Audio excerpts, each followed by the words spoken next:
Right now, in 2024, the top games list features a majority of titles that are either sequels or have been hanging around so long they are part of the gaming furniture, or both. And you consider them achievements? The top 3 PC games as I'm speaking: Fortnite, Minecraft, and Roblox. Ready for vengeance! We will claim our destiny. Hello! What? Fortnite is more than 6 years old, Minecraft is almost 15, and Roblox was launched in 2006. If Roblox was a person, it would be able to vote this year. It was born in another world before the first iPhone. We're very excited about this. One of the 3 most popular games in the world right now was released before the smartphone era. That's insane. What's my phone doing in the sink? Will it continue? Yes. Will Roblox, Minecraft, Fortnite, and all the other regulars, Counter-Strike, League of Legends, Call of Duty, The Sims, GTA, Battlefield, Diablo, will they just continue to dominate decade after decade? Will they be forever games? Okay, to tackle this topic, I'm going to turn it around. I'm not going to ask what makes a game last year after year, what keeps gamers playing. I'm going to ask what makes them die. Why does that game that you love so much lose its luster after a few weeks or months of playing? And the answer is simple, right? You get bored. I don't want to play with you anymore. No matter how incredible the graphics and gripping the story and fluid the action, it all gets samey. Corporate needs you to find the differences between this picture and this picture. They're the same picture. The fun leaks out. It's sad, actually. I had an incredible time playing Zelda Breath of the Wild a few years back. I'd never played anything like it, and it was magic. The care that'd been put into the game, the creativity it allowed in me, the gamer, was just phenomenally good. So the hours, days, weeks passed, and slowly the magic trickled out of the game. The grind began. Of course, grinds can be fun too, but then the fun of the grind dissipates and all you're left with is a meaningless task that you don't actually need to complete. So it happened with Breath of the Wild. One of the best games ever made got boring. If a game wants to become a forever game, it needs to avoid that. Write that down, write that down! Let's take Roblox. It's listed in the charts like it's actually a game, but that's not true. It's a gaming platform that has significantly evolved since it was released in 2006. The people who use it have changed too, with waves of new kids discovering its nasty graphics afresh every year. And at the same time, the player base is actually skewing older because not everyone gives up playing. So Roblox's developers can rely on new customers, hang on to some of the old ones, and get fresh games released in a steady stream. The game also runs on just about anything, any piece of hardware. It's sucked up billions of hours of children's lives, and no one is calling for it to be regulated or shut down. So there's continuity and change in the Roblox platform.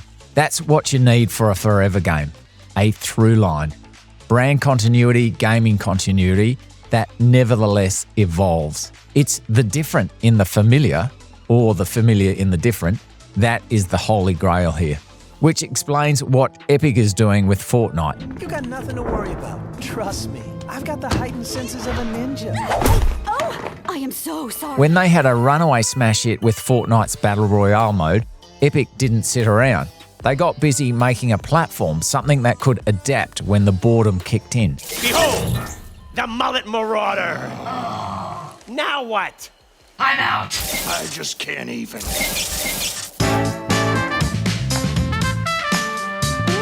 Now we have offshoots like Fortnite Lego and the Unreal Editor for Fortnite. Unreal Editor for Fortnite runs on PC and is integrated directly with Fortnite, so you have access to over 4 years of content, all for free, to get you started. With UEFN, normal people can build maps and games inside Fortnite, which of course normal people don't do because it's way too much trouble. But if you incentivize just right, like Roblox has, then you'll get the budding developers and they'll make you new games that are so different that no one will get bored anymore. If you do that, you've got a game that can reinvent itself. Big, smart developers now know all about this, and they're not happy with building a game anymore. They want platforms. We're going to be hearing about these bloody platforms for the next decade. I watched you die. I got over it. Not every forever game is a platform though. Consider Counter-Strike. This game first appeared as a Half-Life mod in 1999. Literally a different century. The basic format of the game, terrorists versus counter-terrorists, defuse the bomb or rescue the hostages. Okay, let's go.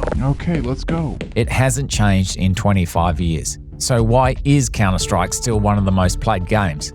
Let's ask Reddit. Simple to understand, hard to master, great for replayability, great spectator esport. Game has stayed mostly the same mechanically speaking. Game is balanced. Nothing really feels unfair. A couple of points to make here.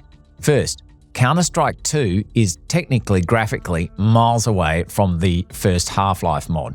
The game has kept pace with the gamer expectations. Second, it's close to perfect in terms of balance and watchability. It's fair, easy to understand, and intense. Third, Counter-Strike now has cultural weight. It's a team-based shooter that any number of developers could now turn out.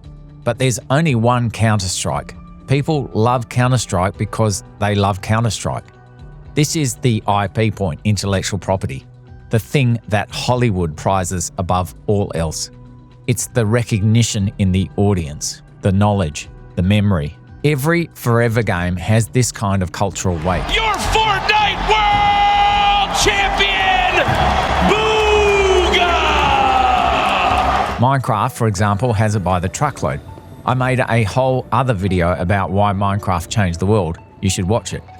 Minecraft is a game that taps into the essence of creativity with the same kind of deceptive simplicity that Counter-Strike brings to action. And people love it because it reminds them of a time when they loved it. And so every now and then they'll fire it up and they'll tell their kids about it, and so on it goes. Look how far we've come. Look at all the impossible we've already done. These forever games are not the same as each other, not by a long shot, but they do share this instant recognition and affection in their audiences. Most of them are designed to be infinitely replayable. They're not burdened by a main questline or story, and their popularity tends to go in waves. So, in our most popular games listings, we have pretty much the same damn names coming up month after month, year after year. Every now and then a new game will pop up, Power World for example. These newcomers sprint for a while, king of the world, then after a few months they tire, lag and fall away, wondering how the forever games just keep on chugging. Every developer wants to make one, but so few ever do. And it's getting harder to break into that top 20. The longer the forever games last, the more difficult it is to catch them, or invent an IP that can compete for space in gamers' hearts and heads. In this regard, boredom is actually a positive force refreshing the gaming industry. And every so often, a new game or franchise comes along that seems to have a real shot. Take Helldivers 2. That game seems to have the right stuff. It's made by a quality studio, Arrowhead from Sweden. It's the second in a series. It's got massive gamer engagement, massive replayability. Time will tell, but I'm thinking Sony isn't going to let that one die anytime soon. Helldivers Infinity coming up. Join the Helldivers. So can a select few games really live forever? My answer is that it depends. It depends on the fortunes and the character of the developers making the game. It depends on the mysterious deep movements of culture. And my point in this video, it depends on whether the game transcends gamehood and becomes something more. One thing we know for sure, games, the big games, have long, long lives. I fully expect Counter-Strike, GTA, Minecraft, and yes, even Helldivers to be around long after I've played my last game. Thanks for watching. Please give us a like and subscribe if you've enjoyed this.